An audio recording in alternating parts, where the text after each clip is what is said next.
Excellent. Recording in progress. We're recording this, everybody. Be warned.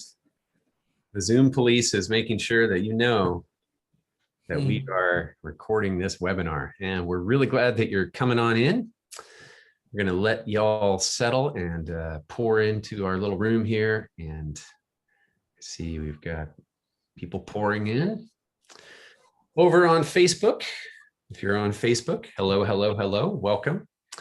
And we'll let people start to show up and get settled and get situated and figure out where they are.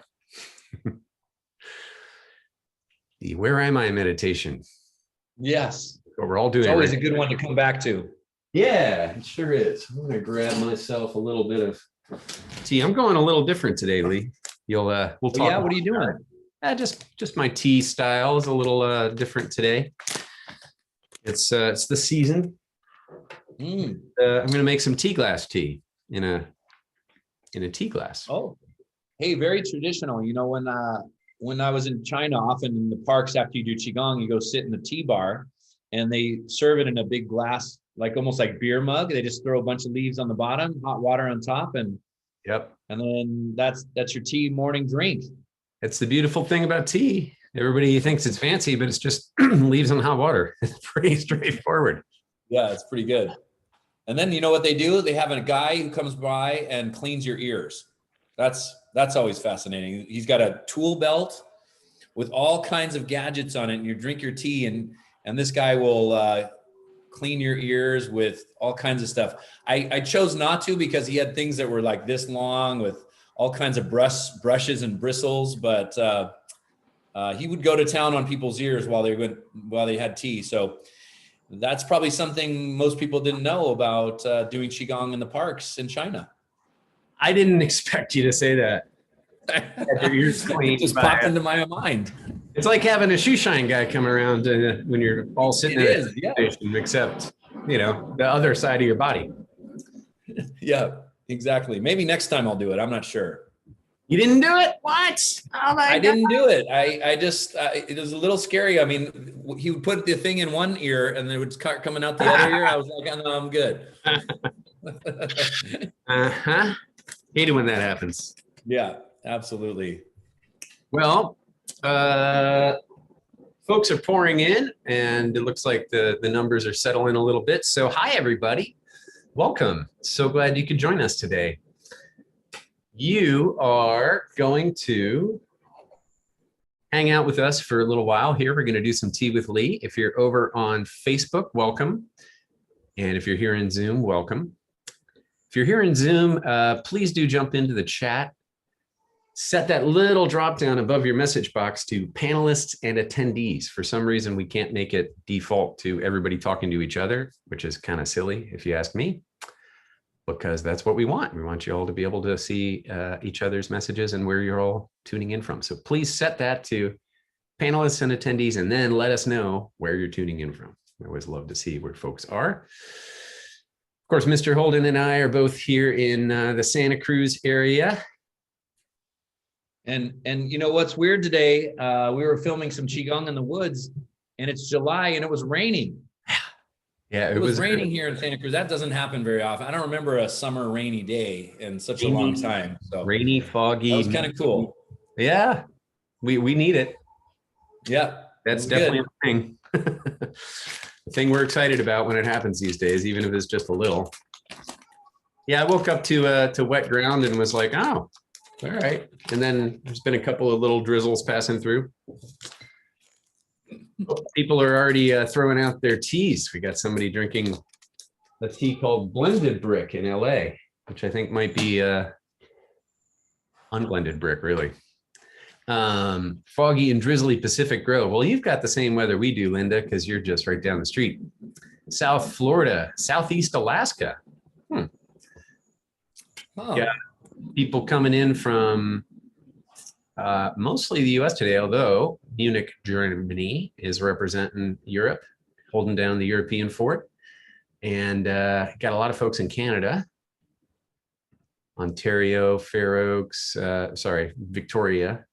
And we have folks here right around the corner. Oh, Copenhagen, got another European.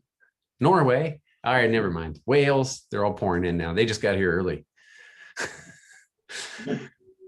So what are you drinking today, Mr. Holden? I'm drinking a lovely 2006 organic pu'er tea from our friend Brian. Oh, cool. It's Sounds a really fun. delicious tea. So You've mentioned this one. yeah, I'm really loving it. Look at this little teapot that I'm drinking it out of. Oh, that's cool. Like a little tiny personal teapot that I got from David, gave it to me as a gift for a birthday. David there at Hidden Peak, and it's just you fill it up and have it's about good for 1 cup. So it's a nice solo pot. Yep. That's a beautiful thing. I love me a little pot that'll be perfect for 1 little cup.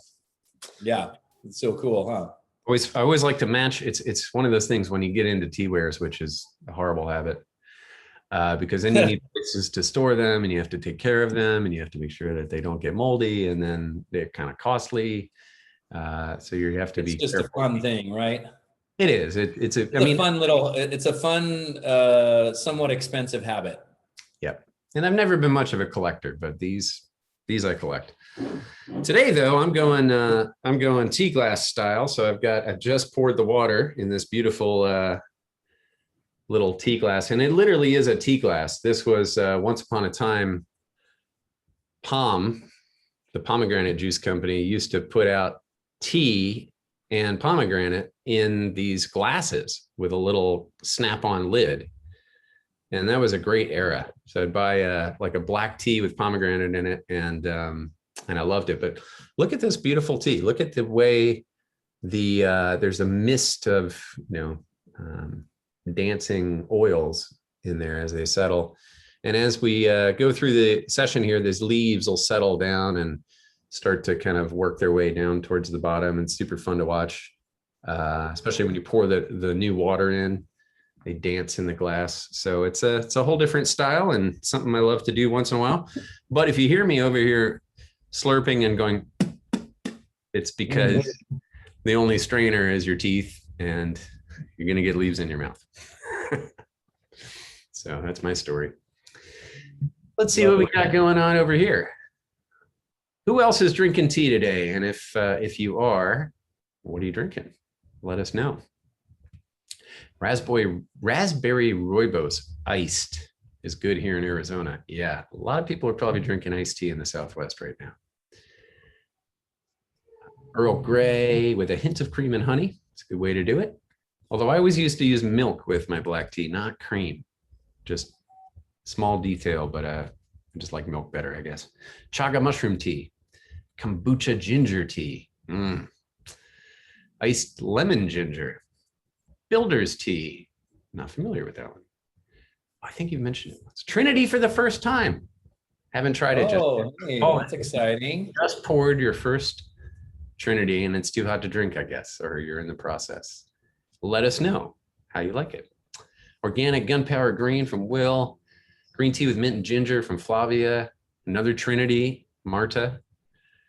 Chaga mushroom, another chaga mushroom. That is definitely good, healthy tea. Very good for the immune system.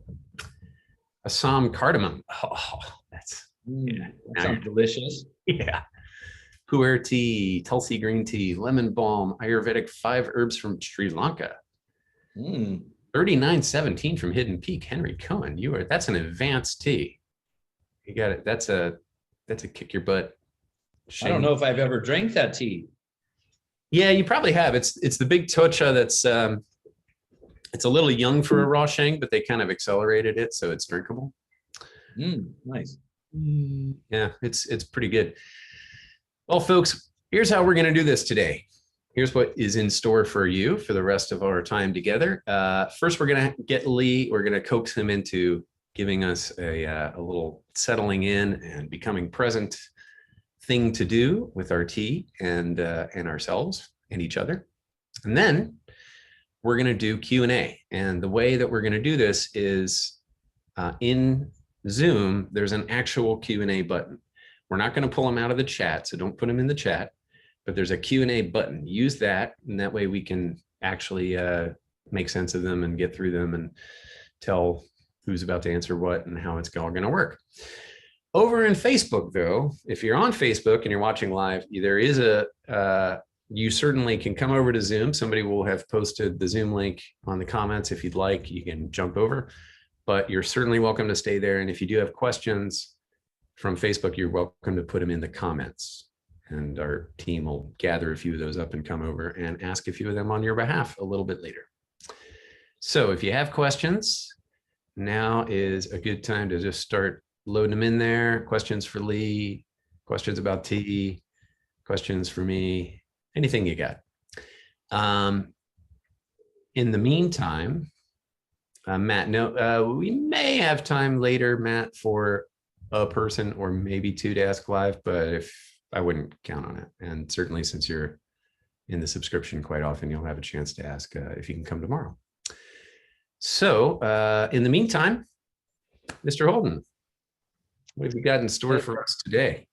Oh, I was just teaching and talking about inner smile meditation.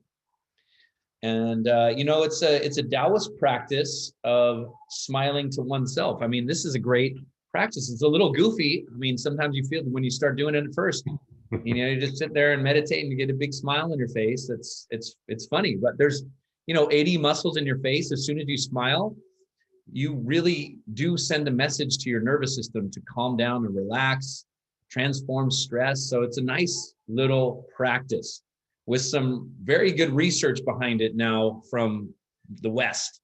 They did a whole bunch of studies on people that smile and how good that is for longevity and health and all kinds of things. And one of the things that I really liked in this research that I found on smiling was that kids smile 400 times a day on average, and happy adults about 25 times a day.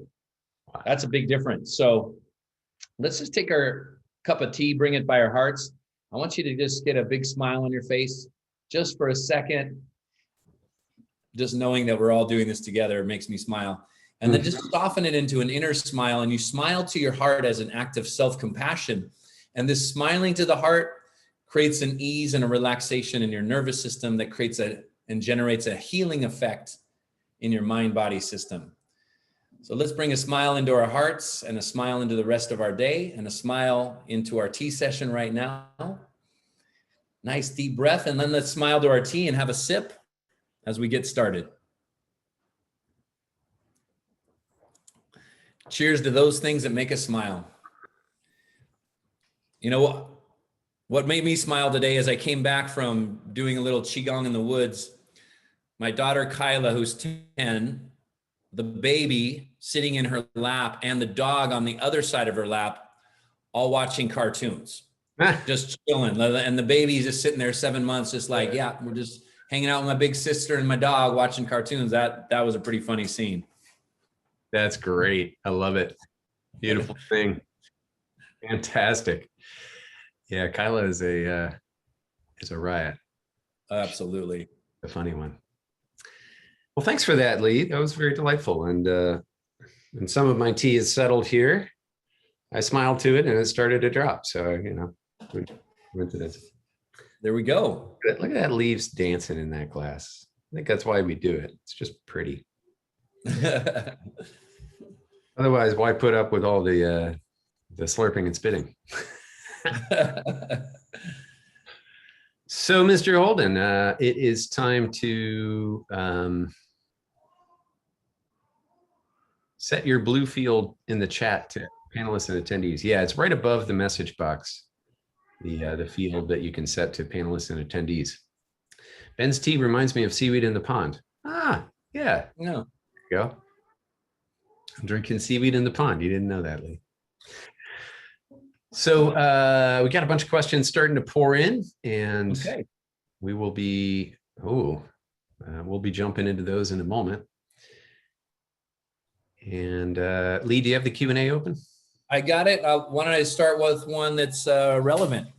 Great. I think from Christian, what are good practices for hot summer days to cool down? That's a great question. What I like about Qigong is it's slow. It's water-like in nature, it's flowing. And so in general, those slow flows are going to be very good for hot summer days.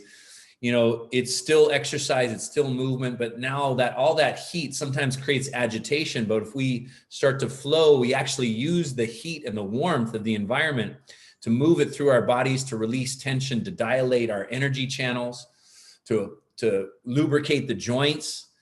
So slow flows, slow deep breathing can really help to assimilate that external heat. Now, if we still feel heat and hot and a bit agitated from it, the prescription is triple warmer. Either the movement of pulling down the heavens nice and slow, but if you add a healing sound that is said to clear heat, the triple warmer sound, which is H-E-E-E, but you do it in a whisper. So you bring the hands up and you nice, long, slow exhale, and you do it about 10 to 20 times, and that clears heat and distributes the heat, so the heat doesn't just rise up and create agitation in the heart or the head. It just distributes it evenly through the body. That's why it's called the triple warmer. And so that's a very good practice. Healing sounds in general are wonderful. If you want more info on the healing sounds, you can just check out the healing sounds on the website. You got baby Harper over there doing some healing sounds. Yeah, she's doing some healing sounds. Hey, what are you talking about, guys? Healing sounds, what? Hey, baby Harper, how you doing? You want to push all the buttons now, huh? Yeah, she's all about the buttons. Just wanted to make an appearance and say hi, guys. Excellent. Hi, baby Harper. Time for my nap. So I'm gonna nap time, little one. Out. Peace. That's great. Excellent. A few folks are throwing questions. So two things about the chat here, folks. One is when you're in there, please change the little drop down above the message box where you type to all panelists and attendees. By default, it just says panelists. The second one is don't put questions you'd like us to answer in there today. Put them in the Q&A box. There's a separate button for Q&A, and that's where we're collecting them from. So I've seen a few float by, but we're not going to be able to pull those in for you. So please do move them over to Q&A, and we'll take care of it. I like this question. When do you think Qigong will overtake yoga? I saw that. Yeah. What do you think about that? Well, I mean, I think, interestingly enough, more people practice Qigong worldwide than any other form of exercise. At about 80 million people a day practicing Qigong, wow. Which is interesting. It's just in the West, we don't quite know about it because it's a little esoteric in nature. People know Tai Chi, but maybe they don't know Qigong. And in fact, Tai Chi is a form of Qigong. There was Qigong first and foremost, about 3,000 years old, 4,000 years old, definitely older than that, but that's recorded history. And then Tai Chi shows up some 800 years ago. But hey, that's what we're trying to do here. I think, Ben and team that are all working on bringing all this great content out to the world. I think, we're going to overtake Qigong yoga in terms of people doing classes, in about a year and a half? Well, yeah, a year and a half sounds great. Let's do it. In fact, let's do it last year. Okay. We go quantum, we can go beyond time and space. I thought that they meant when is it going to overtake yoga in terms of how many people who do it are able to levitate? And I think that's going to be a lot sooner. Oh yeah, that definitely will happen. That's probably going to be about 6 months out. Yeah. 6 months out. Perfect. What a great, yoga and Qigong, great synergy. Often I think we get a lot of people who are yoga practitioners doing Qigong, and it's a really nice synergy because, yoga in the West is often a strong fitness practice. Mm-hmm. And when we're talking about flexibility, Qigong being water-like in nature and going into flows, water is the most flexible of the elements. So when you do yoga and stretch out your body, and then if you bring in some Qigong flows at the end of a yoga practice, it's really nice. And that's just my personal opinion, but it's a really, really nice synergy to even alternate days. If you're a yoga practitioner, one day yoga, one day Qigong. So all good. I think we're really bringing Qigong out in a more mainstream way that makes it accessible and easy for people to practice. The nice thing about Qigong, no equipment, no need to change clothes, no need to put on, anything fancy. You can get a great workout and moving meditation in about 20 minutes. So a very accessible type of practice. Yes, indeed. Here's one about the first one. This person is has long haul COVID syndrome. So a bunch of different stuff going on as well. EBV, flare, postural orthostatic tachycardia syndrome, which obviously you know more about than me, although I feel like I actually pronounced that right. So that's awesome. That's pretty good. Yeah. Thanks. And mast cell activation syndrome. Positional changes cause her, here's the key, I think. The positional changes cause her heart rate to skyrocket. It puts her in a pre-syncope, sometimes full syncope episode. Has resources for healing sounds, also shared info and emergency kit, blog from How You Recover. Wants her heart rate under control so she can practice Qigong towards healing and wholeness. Yeah. That's kind of the tricky. It's always scary when your heart is arrhythmic, or you change positions and you get this fluttering or rapid heart rate, or anything going on with the heart is always scary. So let's come to it in Chinese medicine, because when the heart and when our nervous system is relaxed, we got to understand the heart is very, very much connected to the nervous system. That's why when we get stressed out or when something frightens us, the heart starts to race. Really what you want to do with the heart is to bathe yourself in relaxing energy multiple times a day.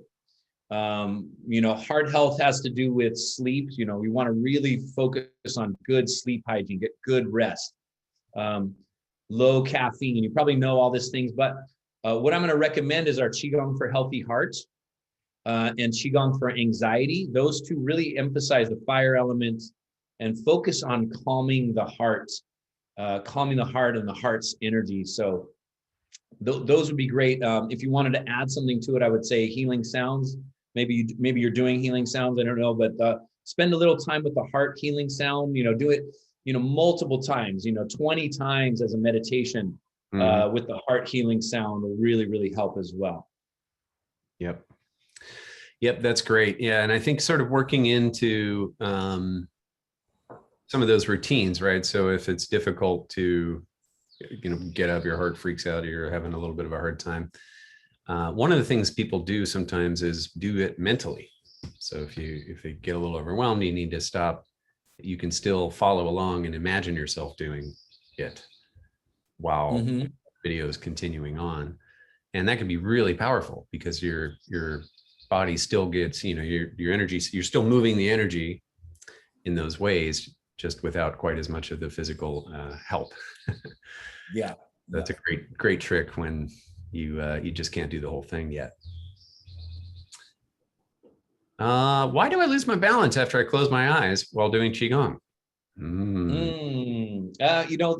It's a little bit of an internal equilibrium often issue. So our eyes and our vision help us to steady ourselves. And this is also why people can get motion sickness in the back of a car or, on a boat, is because our equilibrium gets off with our visual. So some people do that when they close their eyes, all of a sudden their equilibrium gets off, but it's good practice. You can train your mind-body system to find inner balance and harmony. So with your eyes closed, I want you to really put your attention on the feet, and especially on the bottoms of your feet, and really feel into where your feet are making contact with the earth. And then do a little visualization of sending energy down through the bottoms of your feet like roots. Imagine that there's roots going right down from the feet into the earth, and start to see with that. And then when you need to open your eyes, then come back to that visualization, feeling your feet connect to the floor, feeling those roots go down into the earth. Do a little practice and it will get better and it will improve. That's great. Yeah, it is one of those things. All the balance stuff really is trainable, but you have to kind of reconnect to the lower part of the body. And then for so many of us who've just spent our whole lives walking around in shoes, We're not that connected to our nervous system, and our brain is not that connected to all the nerves and the subtle stuff down in the lower part, the feet and the calves and stuff like that. So but it's totally trainable, like you say. My balance has gotten a lot better. Yeah, absolutely. So I like this one. My cat sits on the mat every time I do Qigong. Can I call it the Qi cat? Absolutely, June. You got a Qi cat. I mean, cats are great Qi masters, right? They move softly, they walk quietly, they're a little quirky, they're Qi masters to begin with. So you got a Qi cat on your hands there. They really like, cats and dogs really get curious when you're doing Qigong. What's all this energy going on? I find it fascinating. Here's a question. That might be related to your previous answer about the heart. We just finished a heart stress test. Couldn't catch my breath, but the test results are normal. What practice should I do while waiting on the lung testing? Oh, interesting. I would say, quite simply, just, slow, deep breathing. What I would like you to do is try to really find a rhythm, a slow rhythm in, out through your nose. I often recommend a 5-second inhale and a 5-second exhale. That helps the nervous system, that helps to balance, helps the respiratory system, and it just helps you to stay calm and centered. So that's one thing. If you notice yourself getting stressed out, I might recommend shaking.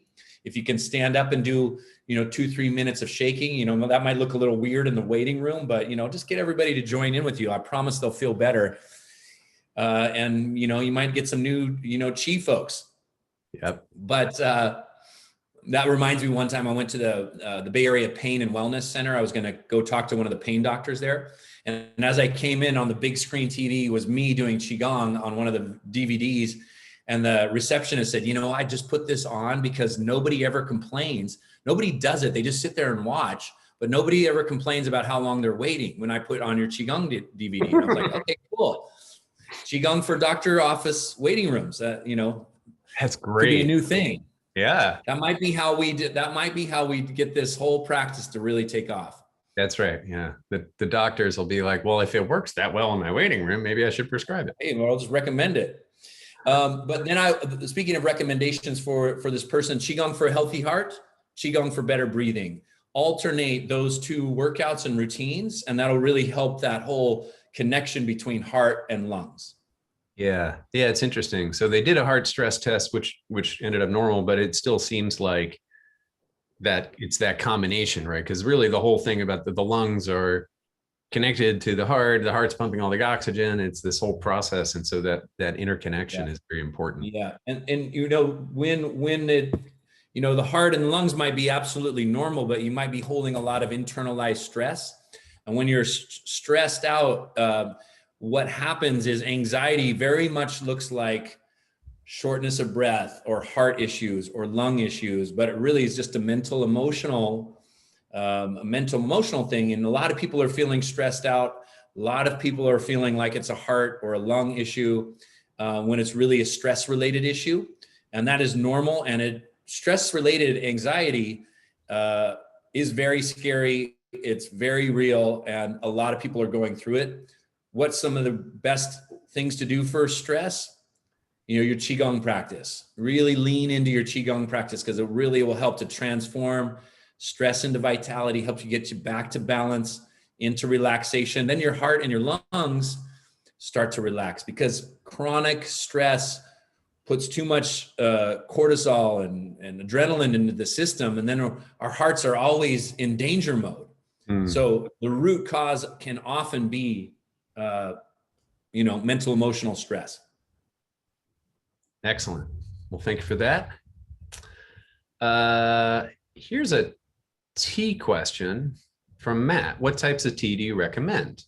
That gives us some options of what to talk about. He says, Shou or Sheng Pu'er, years and types from Hidden Peak, and also can you comment on their aged black Yunnan? I'm going to start with the aged black Yunnan. If you like black tea, a lot of people only really know black tea from India and the British style of black tea, the English breakfasts, the Assams, the orange picots, the Earl Greys, with some flavoring. But the Chinese black tea is really it's kind of a different experience, and there's a wide, just incredible variety of flavor profiles. Whereas I think in the non-Chinese black tea, there is not such a variety of flavor profiles. There is some variety, but it's a little narrower, and it tends to be a little more robust. I love the aged black. The whole thing that they've been doing in Yunnan for a while now of aging these Dankong black teas in this style, similar to what they do with pu'er, is absolutely terrific. And it's just got such a distinct flavor. Now with black tea, you kind of have to do what you have to do with teas that aren't pu'er, which is be very careful about how you brew it. You don't want to oversteep it because it'll go bitter. Pu'er tea doesn't really do that. You can steep it for hours and it won't really go bitter. It'll get dark and earthy, but not go bitter. But the black tea, just a little more careful. As you see, I'm drinking green tea today, which by the way has settled. Look at that. It's all down in the bottom now. Agitated. Nice. Yeah, it's fun. This time of year, I tend to drink a little more green tea and then some oolongs just because they're really fresh, and we can get them over here. The spring pickings and stuff have been processed and it's just delightful. And they're just drawn to it. And in the fall, I'm really drawn to black tea as we get into fall and early winter for some reason. So I tend to drink a lot more black tea that time of year. The aged black is absolutely terrific though. And it's a whole different experience from normal experience of black tea. It's got a lot of the sweetnesses come out and so forth. Second question was first question really, show or sheng pu'er. There's three really. There's show pu'er, which means cooked or ripened, which is accelerating this aging process that pu'er goes through. There's raw sheng pu'er or young sheng pu'er that the process has started, but it hasn't gone very far. And then there's ripe or older sheng pu'ers that have achieved maturity. Those are very expensive usually if they're any good. They're very expensive because it requires tending for decades in just the right conditions to get a great result. And unlike a bottle of wine, which you can age for decades because it's got a cork in it, tea is susceptible to the elements and it picks up odors like a sponge. So the aged sheng pu'ers that have reached maturity, I absolutely love. The energetics are amazing. You can steep them dozens and dozens and dozens of times, and you just get so much out of them, but they are costly, very costly. And so it's something I drink rarely. So my daily drinker is show pu'er for sure, because it's affordable and it's delicious, and the energetics of it have been kind of mellowed down and feel good, and they're very balanced energetics much of the time. The raw sheng I don't really drink at all, and many of the kind of nowadays there's more of a farm to table, like you can find tea suppliers who are going straight to the growers, and the growers are processing the tea into show pu'er. They're going through this ripening process, but they'll often end up with some of that raw energetics in them, and I tend not to like that, even if it's only 20% of the tea or 15% that's left a little raw. It's like the energetics are there and they just don't treat me that well. It's too much yang energy and it builds up in the head. So that's my experience, and it's a lot of people's experience. So show pu'er, and then for a rare treat when you can afford it, or in a super tiny teapot. I got one where I'll just put 2.5 grams of tea and pour it into a thimble-sized cup. But I'll do it, I'll steep that 40 times or 50 times. And so sometimes that's a nice treat to drink a really expensive high-end rare tea in very small quantity that makes it affordable. And daily drinkers show for sure. Lee, I know you're the same pretty much. Do you have, yes, it is spelled S-H-O-U, Lori. You don't really drink raw sheng either, I don't think. I really don't. I mean, I have, and I know you have to there's a little bit more skill around it, knowing your energy system. It just takes a little more work to process that kind of energy. So I really like the easiness, of the ripened pu'er and the digestibility. It's so good for your digestion. I mean, I love raw old pu'er. It's so great, but it's so, it's expensive, not very accessible. And so this makes it easy, and so many health benefits to these pu'er teas when they're ripened. So I love that. One of my favorites is the Trinity. I think just, getting a high quality, organic, skilled tea master behind the tea, it just makes a big difference. So, Yep. Tea and Qi, it's all good. Exactly. Yep. And so Matt, his recommendation for Hidden Peak Tea House teas, Trinity is the sort of heavy hitter for Lee. It's his favorite of all. I really love it because it's one I can drink in the evening and not have any trouble sleeping. It's a little more relaxing than most.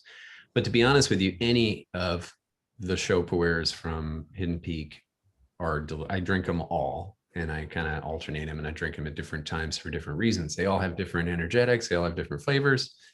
And there's not one of them that I don't like. And that's because David, the guy at Hidden Peak, is just amazing palate and very high level of energetic sensitivity. So what he picks to bring in, and what his supplier, this sort of bridge back to China, this now deceased fellow, Master Wang, would select to bring in, is just amazing quality. So I've never had a tea I didn't like from there. There's the old tree types, Meng Fei Shan, and I don't think you can get Linsong old tree, but some of the old tree types, that flavor some people don't like.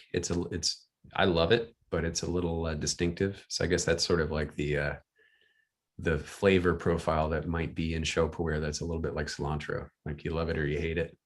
I love it. Your mileage may vary. So if you're buying an old tree type, you might want to try a sample first, and just a small amount. Well, that was a lot of talk about tea. Thanks for asking, Matt. I always like to talk about tea. So back to Qigong. Yeah, let's go back to Qi now.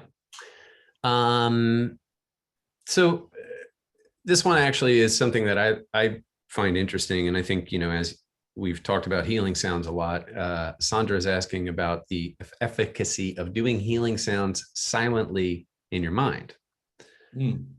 And I think it's a great practice. It's a great practice. We got to think about what we're doing is guiding and directing Qi. So different movements guide and direct Qi to different areas of the body. Now, when we make sounds vocalized louder, it's going to be more along the physical body. And as you make it in this middle range, like a whisper, it's said to influence the area in which our emotions and physiology connect. And when we make them subvocal, it's said to be a little bit more ethereal and what they call the spirit of the organ. But that just means it's more of a meditation, an inner meditation, where you're tuning in to the vibration of the organ and not necessarily making a vocalized sound.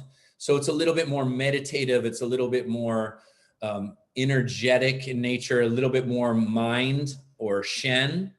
The Shen is your consciousness. And so we're training the mind to move the Qi with internal vocalization. Another way to think about it is when you're doing subvocal sounds, is you're listening to the sound that's already present in the organs, like you're listening to an instrument. And so it's fun to play with all these different levels and layers. And, if you want more, check out this healing sounds or the sound healing workshop that we just did about a month ago. Yeah, there's definitely a distinction. And there's also a distinction, I guess you might say, between actively doing this subvocal one and the subvocal where you don't actually make any sound, but you kind of act as if, and you move your mouth, and in your mind, you're kind of doing the sound, versus just visualizing doing like the full voice sound in your head. So I think that's an interesting distinction to make as well. What are your thoughts about that, Lee, as far as like if you're just imagining doing the full voice lung sound in your head, is that? Oh, it's kind of similar to subvocal because you're imagining it. So you use the mind to move the Qi, but when you actually make a sound, zzz, you feel the vibration in the tissues of the body. So there's different layers, I think there's some experimentation and ways in which we can play with this. When you look at studies on athletes, like for example, an athlete that's injured, when they just visualize themselves doing their sport and their muscles, they actually get stronger in their muscles. Piano players, when they visualize themselves playing the piano, they develop the muscles that a piano player would actually develop. So there's some interesting things about how mind really overcomes matter. And I think that's really, it's very fascinating. I think play with the layers, notice what works for yourself. Try doing the subvocal sound in variety of ways, because you're training your mind to influence matter, and you're training your mind to move chi.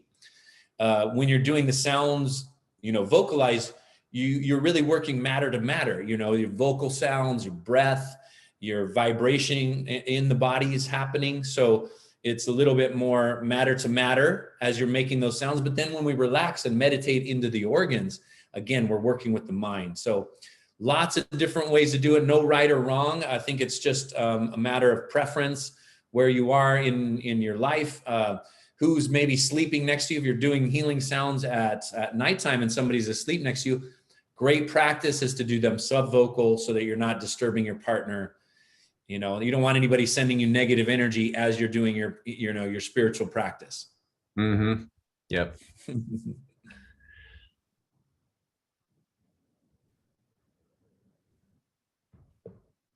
It's very interesting question about Reiki. Qigong and Reiki are the same things, but when Qigong was banned in Japan, the inventor of Reiki brought it back, saying he learned Reiki in a dream. So people who are certified in Reiki are taught that it is a separate and somewhat magical practice. Both are using Qi for healing purposes, but what do you tell people who argue that Reiki is better?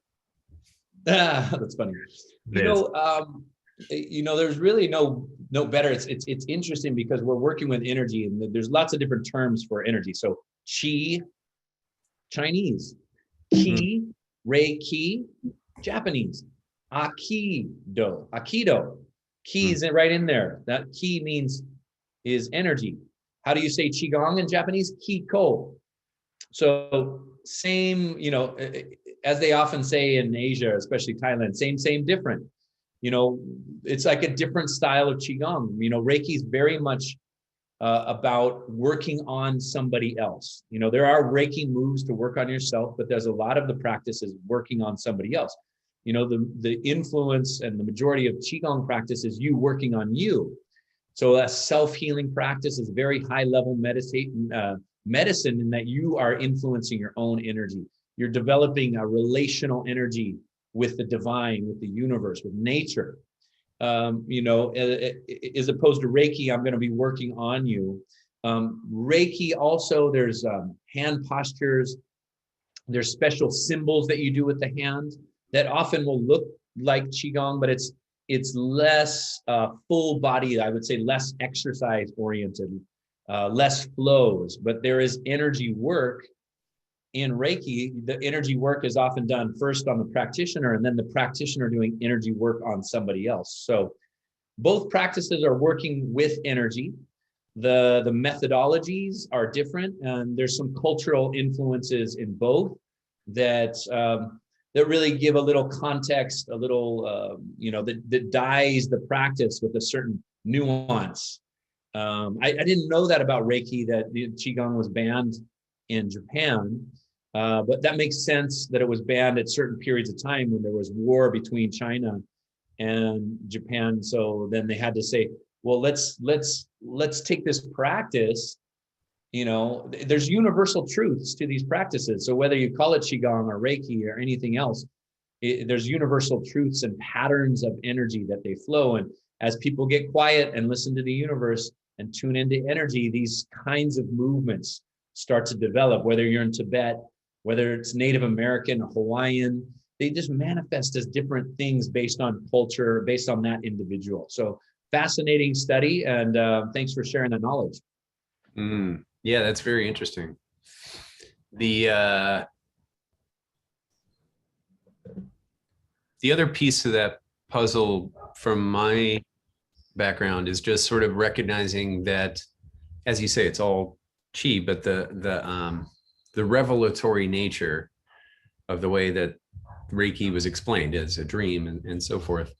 The discovery of Qigong was also revelatory in a sense, right? These different things that people discovered, in many cases, probably were inspired by a dream or were inspired by some, divine experience that said, "Hey, try this," in their psyche, because they figured it out somehow. And there's sort of an element of, in many cases, I think the revelatory in all of these things, because it's like, how did we even figure it out in the first place? So I kind of like that aspect of it.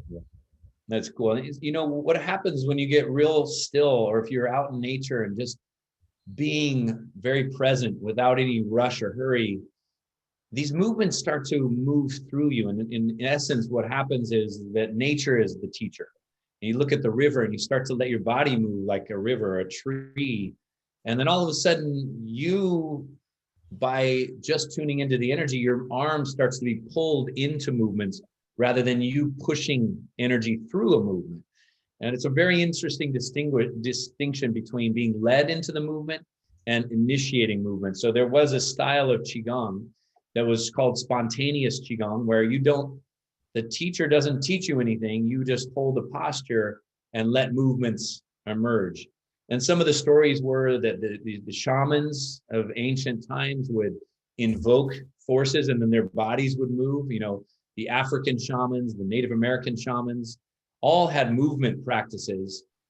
What happened in Chinese medicine and in China, these shamanistic practices all of a sudden started to take shape and form into a more scientific methodology that was repeatable and that was for everybody, not just the shaman to invoke certain energies. It was for everybody to connect. And so these forms started to develop. So these shamans or masters would develop forms, teach it to people, and then they would practice a form in a ritualized way. And as people got proficient and maybe developed their own sense of movement and felt flows moving through them, a new form would emerge. And that person would become a teacher and teach their form to students. And all of a sudden, now we have 3,000 styles of Qigong because energy is the teacher. And so if you get quiet and still or out in nature, you'll see and feel for yourself that these movements just emerge through a great stillness and a great way in which we just drop in to what's happening all around us. And that's a really cool experience. Absolutely. Yeah.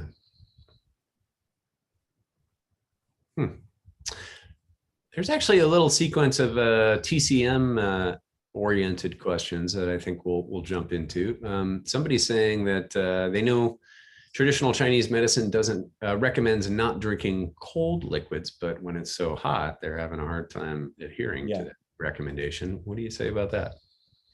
That's true. Chinese medicine often, hey, don't drink cold liquids. Why? Well, when you drink something cold, your body then has to warm it up to your body temperature. So it takes a little bit of energy to do that.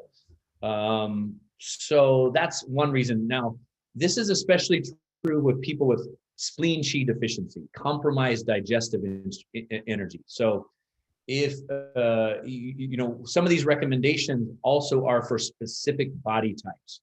So if you have excess fire in your system, cold drinks, not so detrimental. If you have excess cold in your system and now you're drinking smoothies and having a salad and drinking cold ice water, it's going to be hard on your system. And so knowing the individual, knowing the season, drinking cold drinks in very hot weather, better in Chinese medicine viewpoint.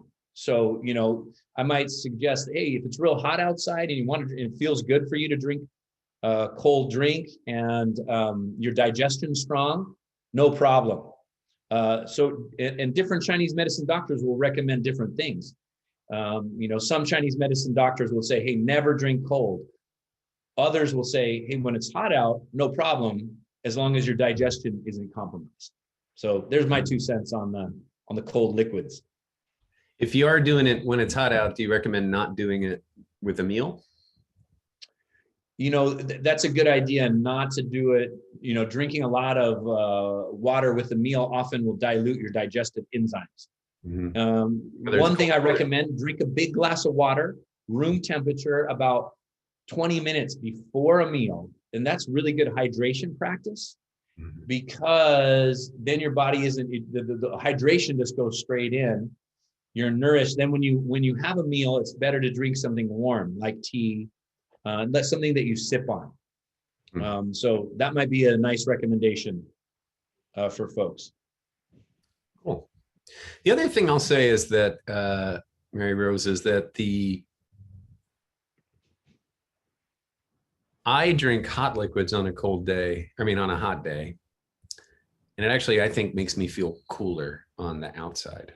So I think it sort of stimulates your body's cooling system to have been warmed up on the inside. It's true. That's why, like in very warm countries, like you go to Thailand and they eat tremendously hot and spicy foods. That makes you sweat and it cools you down. Yeah. So if you think about yin and yang, yin yang theory is that when yang goes excess, it'll turn to yin. So when heat gets excess, all of a sudden your body will naturally start sweating, and all of a sudden then you cool down. So it's an interesting philosophy in different cultures too. So again, no right or wrong. It's just the ways in which energy works and the ways in which the energy will work for you. One thing you can do, let's say you really like smoothies, for example, that's cold and icy. Throw a little bit of warming herbs in there, like put a little ginger in it. And so that was one recommendation. So if you like cold ice water, also sip some ginger tea, alternate. That would be a nice way to just maintain a little bit of balance. You could try something like that. Excellent. The other one was about time of day. Somebody's saying, I know TCM recommends that you go to bed by 11 o'clock p.m. Maybe you can speak to that just briefly as in passing. The time is interesting, our circadian rhythms. I know TCM, there's some recommendations, but like Ayurvedic medicine really recommends getting to bed earlier so that you don't get that second wind. Again, you got to know yourself. There seems to be these rhythms. Are you a night person? Are you a morning person? There's also practices in Qigong where they say, if you practice meditation in Qigong at midnight, you get almost double value because it's the most yin time of the day. It's where everything is very still. Other practitioners say, well, catch that yin as it's coming down. So practice at 4 or 5 a.m. in the morning. So different times are going to have different energies. Are you a morning person? Are you an evening person? Those kinds of things. I think and culturally we're really out of touch with the rhythms of life. We turn night into day by just turning on all the lights and everything else. So your body has a hard time having clarity of yin and yang. So it is good though to a nice solid practice that was beneficial. Go to bed at 10, get up at 4 or 5 in the morning, do your Qigong practice. That's a consistent theme because, they call it the spring of the day, is like this early morning time where the mist is rising and you get this really nice energy. But there's other practices that are happening late at night that you can listen and tune into. If that's you as a kind of person, you really feel like you come alive at night, your creativity and your inspiration happens at nighttime. It's okay. Practice at that time for you. There's again, for me, there's no right or wrong. There's just right for you at any particular time in your life. Yes, indeed. That makes sense. So Shelley's also asking, what would you do if you know you have an event to go to and you're going to have a late night? Specific Qigong to do? Should it be done before the night that you're going to be up late, or should it be done the next day to recover? Hey, having fun late nights is good for your soul. I mean, I think we don't want to be rigid in our living and our practices. When you do Qigong, you have a surplus of energy. I notice I can travel, don't have jet lag. I can stay up late. I have an infant. went to bed at midnight, got up at 4, and, you know, been going pretty strong all day. Those kind of things, you just have a surplus. You just don't want to do it all the time. You want to tune in and listen to your body. The main thing is listen to yourself, listen to your body. Your body mind system has tremendous wisdom. These suggestions, let's call them suggestions, not rules, are there for a good reason. But as you do more and more Qigong, you're going to start to tap into your body's superpowers. And now all of a sudden, you know, hey, I'm going to go out with friends. I'm going to go dancing, do some Qigong before. When you come home, do a little healing sound so that you get more rest out of your sleep. You know, so you do a little practice before. This is funny. When I first started doing Qigong, I was in college. And so all my friends would, you know, have a few cocktails, have a few beers before. I would go with just a few select friends that I was teaching Qigong to. I was like, you guys got to try this Qigong thing. And we would do Qigong instead of having cocktails before a party. And then we dance all night. And then I do a few healing sounds and sleep really well. So be creative with it. Use it for what you want to do in your life. It's designed to integrate, and it's designed to help you gather a surplus of energy to not be overwhelmed by life's stresses or even by life's fun events, so that you don't have like, oh man, I was up all night or last night and now I'm exhausted all day. You're going to have a surplus of energy to draw on. Here, here. Excellent. Yes, indeed. Oh, hey, tea time. By the way, all right. All right, everybody, it's time for the dance of the leaves. Here we go. Dun, dun, dun, dun. Can we see that? Yeah, okay, cool. I just love this. It's so much fun. I don't know why. It's so satisfying to me. There you go. Simple pleasures. Cheers. Cheers. So when you were talking about doing Qigong at midnight and getting double value out of it, would you say that way, I mean, doing meditation at midnight and getting double the value out of it, would you say that way you can buy one and get one Qi? Nice. Oh man, I'm adding that one to my dad jokes. Yeah. I couldn't resist. Sorry. Did you make that up, or did some of that just? I did it just now, but I was going to let it go by, except then you said cheers. So I just did. I had. Yeah, absolutely. That could be part of your marketing. Send that to the marketing team, Ben. Yep. I'm sure they'll love it. Buy one, get one Qi. I think perfect. Yep. There you go. Right. How much tea can you drink in a day? Is there a recommendation from you guys? Don't ask Ben, because he can way out tea drink you guys. Yeah, probably. I mean, again, listen to your body. Some people are sensitive to caffeine. You know, there is some caffeine teas. Different teas have different levels of caffeine. You know, sometimes the pu'er tea sessions can go on for hours and hours. The nice thing about pu'er is that it's complex, that it has both relaxing elements to it and elevating elements to it. It's not just super stimulating like a black tea or a cup of coffee. So you can brew a pot of tea. You know, you can get 50 pots out of one tea. And, you know, the earlier steepings are going to be more energizing. And if you drink enough of it, the later steepings are relaxing. So sometimes, you know, we've had 2, 3, 4 hour tea sessions, and that's not uncommon. Sure. Yeah. The other answer I'll give. So for me, this is an unusual day, right? I'm drinking green tea in the middle of the day, late morning, our time. And I already had some pu'er this morning. So at this point, my caffeine level is higher than it normally would be, because normally I'd still be drinking the same pu'er I started in the morning, the same leaves, and just continuing to steep them. And they get more and more relaxing, as Lee said. And that's actually true of green teas and black teas and so forth as well. Although usually with many of them, and certainly the stuff that finds its way into tea bags on the shelves, you really can only get a couple of steeps out of them anyway. So so you're not going to really get to a lot of the relaxing stuff. But for higher quality loose leaf, often you can steep things, green teas a half a dozen times, and they start to become more relaxing. You can steep black teas sometimes quite a bit more, dozen times, and they become more relaxing too. But with pu'ers, you can steep them generally dozens of times. So what I wouldn't do personally is start a fresh, get fresh tea leaves out and start more pu'er 5 times in a day, ever really. But what I would do is take the same pu'er leaves and steep them 30 plus times in a day.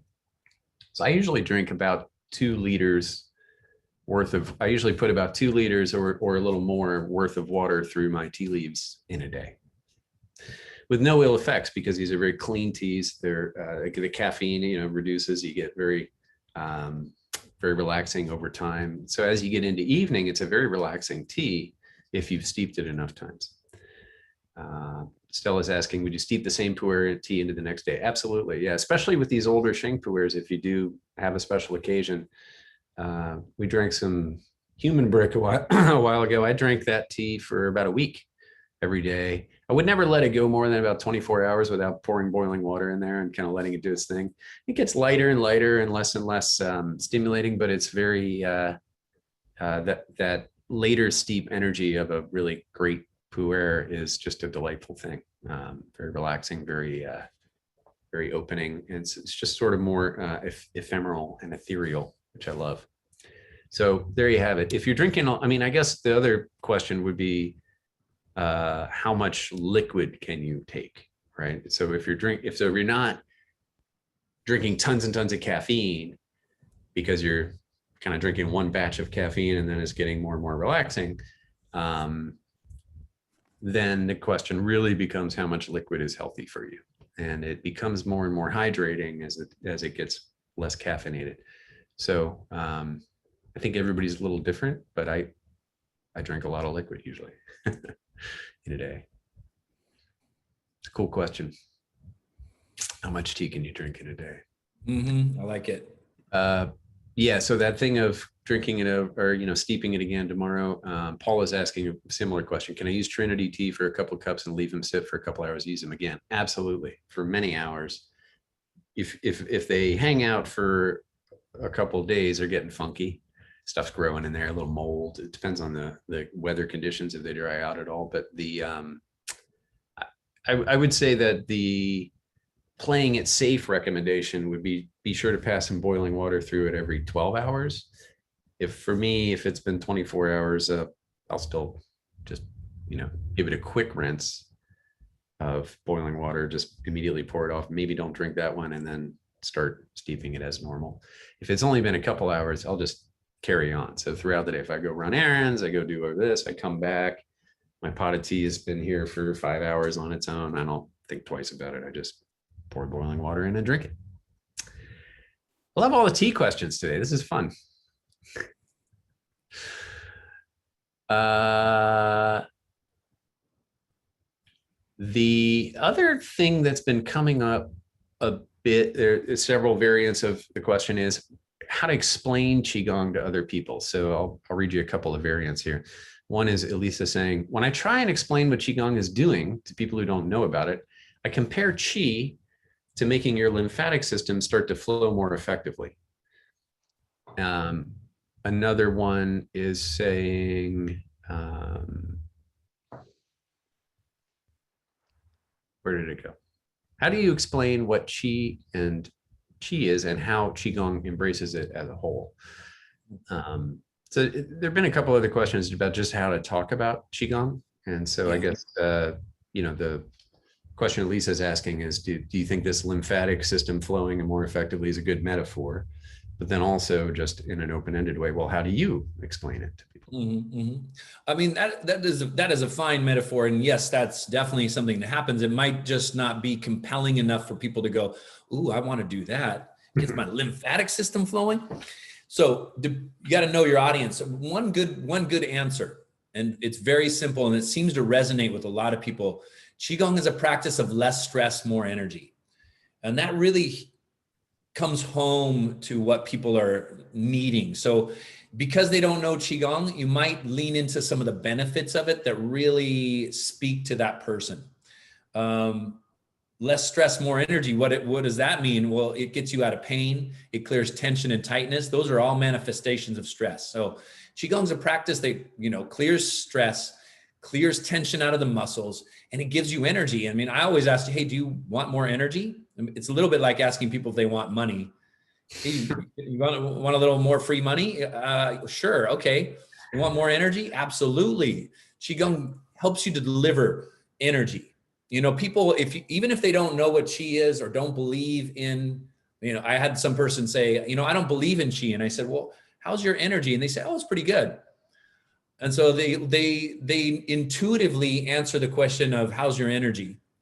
Even though they might resist this concept because it's esoteric of Qi. So that's why in the early days, I was often leaning into the benefits. Qigong for low back pain, Qigong for upper back and neck pain, Qigong for stress. And people will go, oh, I have that. What is now? Then they ask themselves, what is this Qigong thing? And how can it help me? In the first few PBS shows, we did talk about the benefits of Qigong a lot. Now, if you want to get into a little bit more depth, here's something that people really like. Qigong is a practice of moving meditation, of exercise and stretching.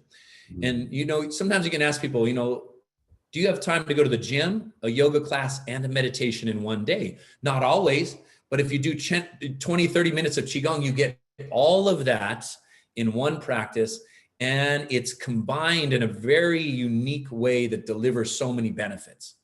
So it's accessible, it gets you in shape, it stretches you out, and it calms your mind, it clears mental stress. And so those are the things that I like to talk about real quick, like in an elevator, and people kind of walk out and go, yeah, I want to try that. That sounds good to me.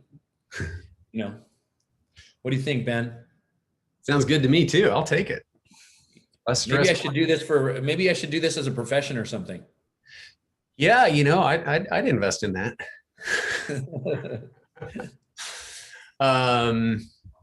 Well, folks, I think it's time for a little visit from our lovely friends over on Facebook, as proxied by our lovely member Zach here. On your name now? Yes, I'm going to call you Chat. Beautiful. Well, we do have a ton of questions coming in from Facebook. First one's going to be from Linda. Hi, Lee. Do you have any exercises or health tips for someone with osteoporosis? Great question. Bones, the energy within the bones. The bones are so interesting because we think of them as dense, and they're really the most solid area of the body, but bones are like crystals. Very interesting, right? And when we do our research on bones, the bones are stronger than cement. They're very interesting, but they're porous.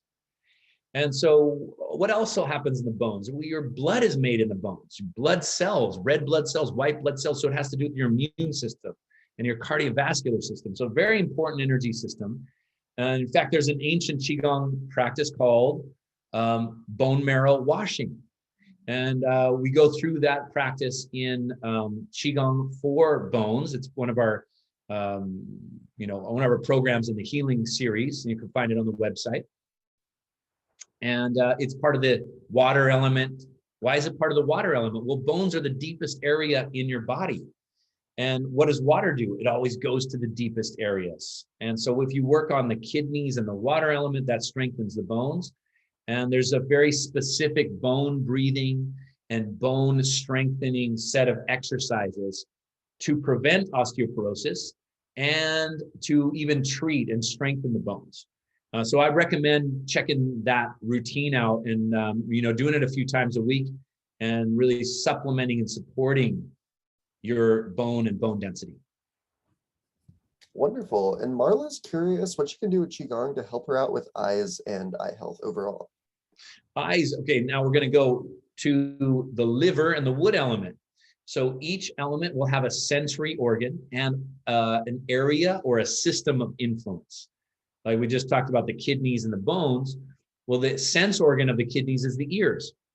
And for the wood element, the sense organ is the eye. So you want to work on the liver, the wood elements, and even the nervous system.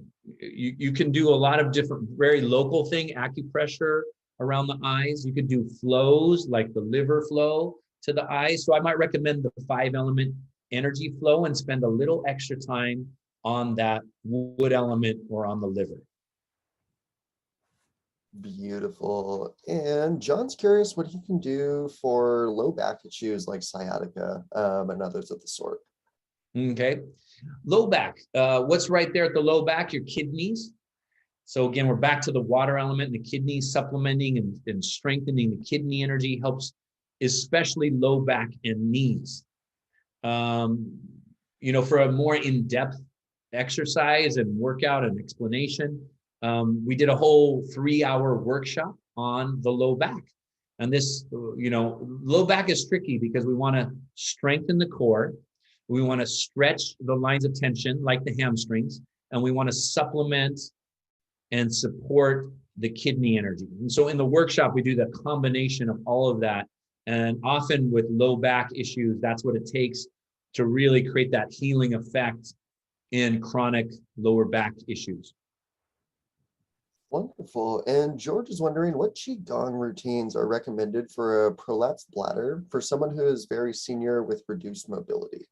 And interesting, in acupressure, if you have prolapsed organs, often you do the pressure point on the top of the head to lift the chi upward. Prolapsed organs has to do with that they say the chi isn't strong enough to hold the organs in place. And so what we do is we want to strengthen and tonify your chi. What does that? Well, flowing movements do that. And specifically the earth element. The earth, let's say like a river is flowing. Well, if the earth and the banks of the river are strong, the water stays in place. And the same is true in our bodies. If the earth element is strong, all the organs stay in place. So I would suggest, strengthening the earth elements. Again, 5-element, working with the 5 elements in those flows is very, very supportive. And even doing a little acupressure on the top of the head, this pressure point, do 20, is for elevating the energy, and it's good for prolapse. And what would you do to improve your basal metabolism? Elena is curious. Okay, specific exercise, breathing practices, fanning the fire. So when you're talking about metabolic fire, if you had a little tiny fire that was diminishing, what do? You breathe on it. And your metabolic fire is like that. So when you breathe deep, you're going to stimulate that metabolic fire. If you wanted a very specific breathing exercise, fan the fire, where you, a lot of movement and stimulation in the abdomen can be helpful. Where to find more information? Qigong for Healthy Digestion, that workshop. Beautiful. And Lori's wondering what the best way to start her own Qigong practices. I would say the video class subscription. Come and join the video class. Come to three or more classes a week. Each class is new. Then take notes, go back to the video class subscription, take notes and say, these are the ones I really like. And just pull them out, watch them again. You can rewind and make some notes, and then start to craft and create maybe your favorite routines and repeat them. So when you watch it and do it in your body, and you take notes and then do it without any instruction, you'll start to memorize and learn specific movements that really resonate with you. Yeah, definitely. And Terry is wondering, what recommendations do you have for IBS? I'm currently a student in your subscription. That's great. IBS is often stress related. IBS is a new diagnosis, with all this modern life stress, often the digestive system gets agitated. And this is why relaxation and parasympathetic is called rest and digest. Stress takes energy away from the digestive system, creates this irritation. So anything you can do to lower stress is going to be good for IBS. Whether it's a walk in nature, a Qigong class, a meditation, spend a lot more time out of stress, and that will really help. then also very specifically, it's in your digestion. So again, that Qigong for healthy digestion workshop is going to be very helpful. I bet. And then Camilla is asking, what do you think of the new Qi acupressure mats that they've released with all the spikes on them? Is there something that you can recommend, whether it's being those mats or something different? Those are cool. I mean, yeah, I've experienced, they're pretty spiky. They're pretty strong. So when you lie on it, it's pretty good stimulation. I like that stimulation. You know, there's nothing going to substitute your Qigong practice. I like all these little things and, you know, trying them out. But what I find is that they are short-lived. I don't use them all the time. You know, maybe you would. So use it, enjoy it, but don't substitute it for not doing Qigong, let's say. You know, keep your Qigong as your foundation, and then use those things, whether it's a foot massager or a roller or a, you know, a massage gun, you know, prickly mats, all that stuff. All of it can be great. But again, your main practice and what's going to really deliver what you really want, that more energy and that vibration and that aliveness, your Qigong practice. Makes sense. And Jane's wondering what thoughts you have on adrenal fatigue. Very real. I mean, that is the, you know, another modern epidemic. You know, we all process stress a little different. You know, some people have high levels of stress and they get IBS.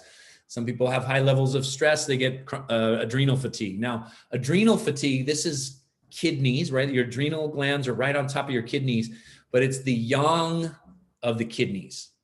So often it's called yang qi deficiency, which is like very hard to get motivated, very hard to take action. So you want to start slowly. You want to do, you know, mainly slow flows and some breathing practices and maybe some meditations with breath work. Just to start to nourish your energy, to start to fill up your oil in your lamp, let's say, or replenish your internal reservoirs. So do it nice and slow. You might do, you know, 15 minutes of practice and then build up to 20 and build up to 30, build up to an hour to really boost your energy. Adrenal fatigue is going to take a little time to fill up those reservoirs. Limit stress, limit stressful circumstances, and really, really take time to nourish yourself. Because when your adrenals are fatigued, it's very easy to get overwhelmed by life circumstances, even simple circumstances. It's really easy to get overwhelmed because we don't really have enough energy to meet life's demands. So take some time for yourself to really nourish yourself and just say no to a lot of things that might be stressful if you can. Wonderful. And our last question we have from our Facebook friends is going to be from Jolanta. Do you have any recommendations for stopping your immune system from attacking your own body? I have RA. So autoimmune issues is really interesting. And so our immune system, our system is really designed sometimes to be on overdrive. You know, that's why, you know, stress can be overwhelming. You know, even little stresses can be, you know, we're sitting in traffic, but your nervous system responds to it like you're facing a grizzly bear. You know, it doesn't delineate. You're going to prioritize in your mind-body system survival over everything else.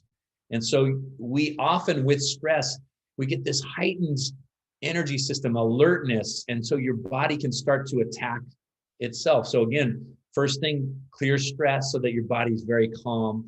Your intelligent energy system then can delineate you from a pathogen, from something that's a foreign invader. And that intelligence, I mean, your immune system is so intelligent. It's incredibly intelligent. It gets disrupted with stress. And so we want to really reestablish that intelligence. How does that happen? Through relaxation, through being in parasympathetic. I might suggest the Qigong for a Healthy Immune System workshop. When we do that workshop, we do a lot of immune system boosting kind of exercises, and people then will ask, well, I don't want to boost my immune system because I don't want it to attack itself or have this exacerbate this problem. But really what we're doing is giving your immune system energy to reestablish that intelligence. So that workshop would be really good for you. And that'll do it for our questions on Facebook. Thanks, Excellent. everybody on Facebook. Glad you all could join us today. Great. So we got just a little bit more time, and I think we're going to have time for one in-person question. We always like to do this just for fun. And I'm going to lower all the hands, just because what has happened in the past is somebody raised their hand in Zoom and then weren't there when we got around to this part. So if you want to ask a question, raise your hand again. And there were only a couple up. So if those people raise them again, then I'll notice. Okay. As promised, they must have had to step away. So we're going to dive in and bring Sandra up in just a moment here. And we may have time for two of these, or we may just have time for one of them. We'll have to find out. Oops. Oops. Hello. Hi, Sandra. Oops. Start video. You're good. Hi. Sorry. I didn't realize there was so much work to being promoted to panelist. True. It's true. It's a big responsibility, but you seem to have risen to the occasion. Okay. So I cognitively get the concept that when there's an issue in a meridian, a specific meridian, or an energy block, it doesn't necessarily mean that there's an issue at that organ. However, trying to wrap my head around that, if there's a specific issue at someone's organ, does that mean that you attend to that meridian? Yeah, you would tend to that meridian. But the meridians are named after organs. And so each point on a meridian has a specific personality, has a specific charge. So think of points on meridians like light switches. So you might click this light switch and the light bulb is here in your head. You might click this light switch and that's here in your lungs. And so over these thousands of years of studying the energy, these masters have really mapped out where the energy is connected. And it might be along a pathway, but these switches, even though it's on that wall, might go to different areas of the house. That's my metaphor right now, because, you know, Chinese medicine, it makes perfect nonsense. It's not going to just be logical, conceptualized. It's going to be artistic. It really talks to and speaks to the quantum and how energy influences reality and mind over matter and all these different things. Why does it work? It just does. And that's the Western medicine answer.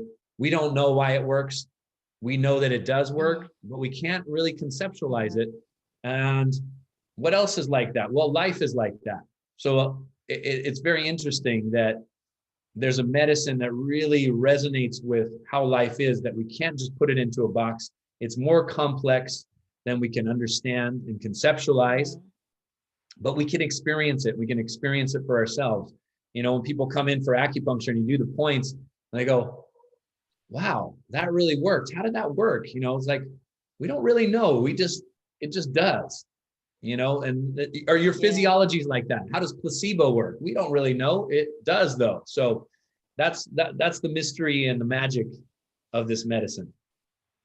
I have an older student who, I mean, I say the same thing. I say, I do this because it works. I can't explain it to you any other way. It just works.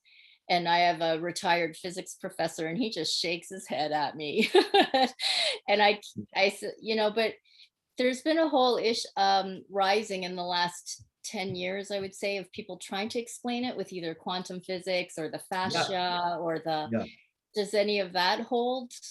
Absolutely. I mean, yes, the convergence that's happening right now is amazing, right? We have a language that starts to articulate what's going on energetically, but you start studying quantum physics and that's more mysterious than the energy master is speaking, you know, that's you still won't conceptualize it, you know, start looking into entanglement and the observer effect. And you just like, we know that it happens.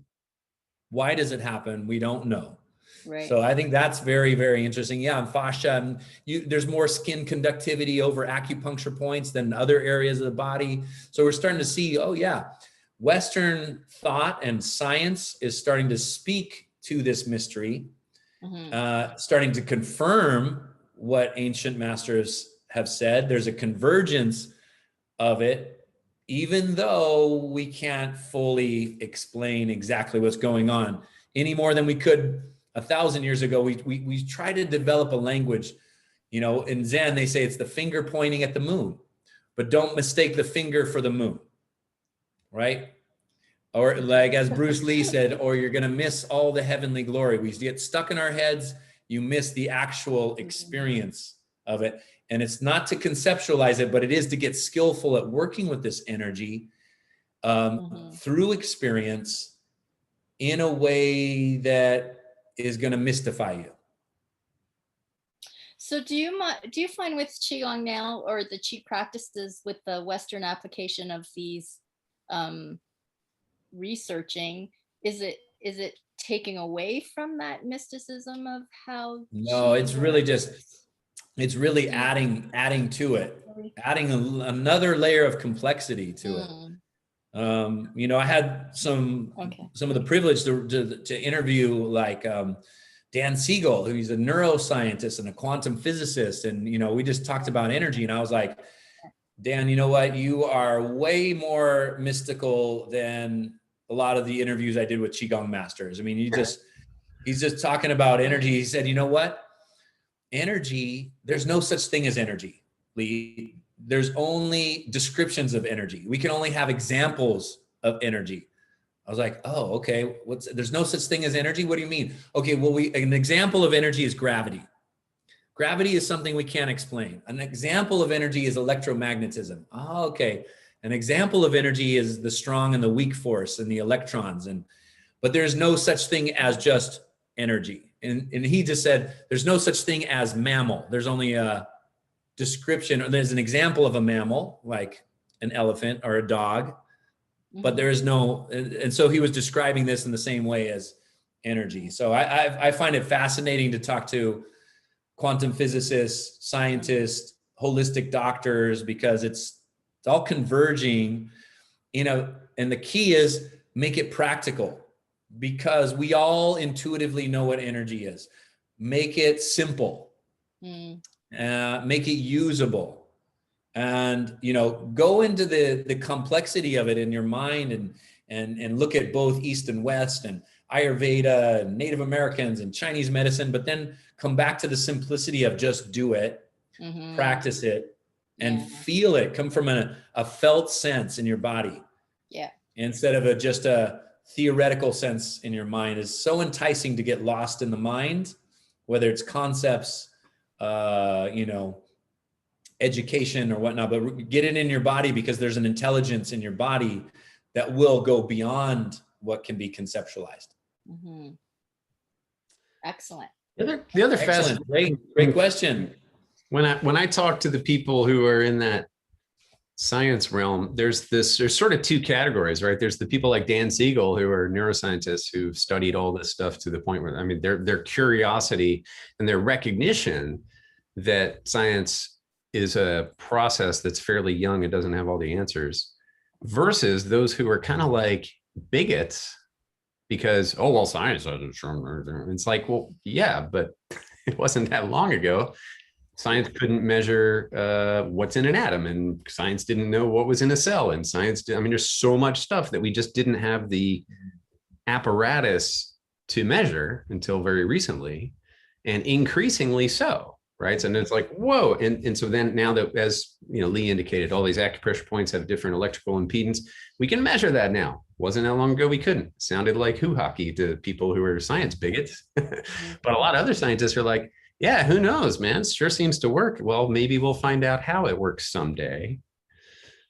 And maybe we'll be able to prove that it works. The other challenge, though, when it comes to trying to prove the principles of Chinese medicine is that it is very differential. Everybody's different, and the one size fits all, one pill fits everybody approach that we take in the West isn't really how it actually works. And as any gardener will tell you, you know, you show up and you have to figure out what's going on here in these conditions with this soil and this moisture and this sun and this plant and its state. So I think the point that I'm trying to make is there are things that we may never have a sophisticated enough experimental framework within the model of Western scientists to make sense of, like at the level that practitioners and the study and the sort of learning that's gone on over thousands of years of, say, Chinese medicine can make sense of. So you can get results by tailoring the treatment to a specific individual. It's really hard to design experiments to do that at scale and convince Western doctors that it's working. Jan asks, by science bigots, do you mean people who are scientists and people who need to see concrete evidence? Those are to me two different groups. What I'm saying is the scientists, real scientists in the research space, often are the ones who are like, yeah, we'll probably figure out how that works someday. And if it works, it works. Whereas there's this other group of people who seem to think that if science hasn't yet decided that it's true, that means it's false. That's what I call science bigotry. Like, science hasn't said this yet. Well, what does that even mean? Science doesn't prove anything's true. All it does is it keeps showing that we haven't proven it false yet. And so far, we haven't been able to prove any of this stuff false. We just haven't been able to measure it enough to figure out the mechanism, but we haven't proven it false either. So therefore, science is still open on the question, frankly.